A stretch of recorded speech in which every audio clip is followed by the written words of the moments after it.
ఆ రోజు డిసెంబర్ 24, 1999.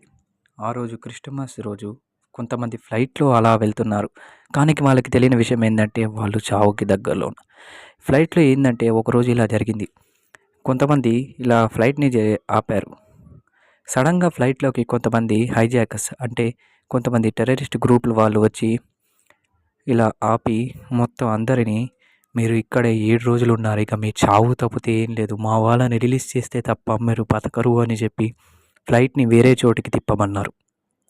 ఇక చేసేదేం లేక ఫ్లైట్ నడిపేవాడు ఎలాగైనా తిప్పాల్సిందే అని చెప్పి తిప్పారు. తర్వాత ఇక ఇలా జరిగింది. వాళ్ళకి తిండి, నిద్ర లేకపోయేసరికి గవర్నమెంట్ నుంచి ప్రెషర్స్ వచ్చాయి.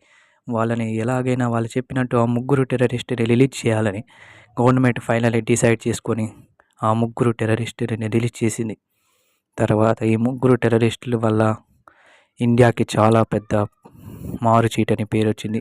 170 మంది ప్రాణాలు లేకపోతే ముగ్గురు టెర్రరిస్టులా అంటే అందరూ గవర్నమెంట్ మాత్రం 170 మంది ప్రాణాలే అని నిర్ణయించుకుంది. అందుకే ఇకపై ఇలాంటి తప్పు జరగొద్దని ఇండియాలో చాలా సెక్యూరిటీస్ వచ్చాయి. కానీ ఆ రోజు మాత్రం అందరి కళ్ళల్లో నీళ్లు ఆగలేదు. కొంతమందైతే టెన్షన్‌లోకి వెళ్ళిపోయారు.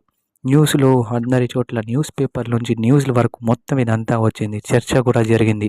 వేరే దేశాలతో వాళ్ళని ఎలాగైనా పట్టుకోవాలి మళ్ళీ అని. కానీ అందరిలో భయం ఇంకా ఉంది. ఆ రోజు జరిగిందని ఇంకా మర్చిపోలేదు. కానీ ఆ టెర్రరిస్ట్ అక్కడి నుంచి తప్పించుకున్న తర్వాత ఇలా చాలా సేఫ్టీస్ పెట్టారు. ఇకపై మన గవర్నమెంట్ చేంజ్ చేయాలి.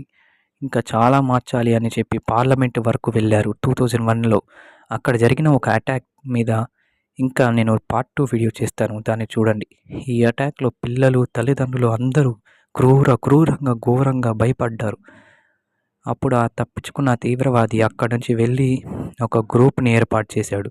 అతను ఎలాగైనా ఇండియాని నాశనం చేయాలని. అక్కడి నుంచి వెళ్ళేసొచ్చిన అతను ఇండియాని క్రూరంగా నాశనం చేశాడు. 2001లో జరిగినది కథ నేను పార్ట్ 2లో వీడియో చేసి పెడతాను. సబ్స్క్రైబ్ చేసుకొని చూడండి.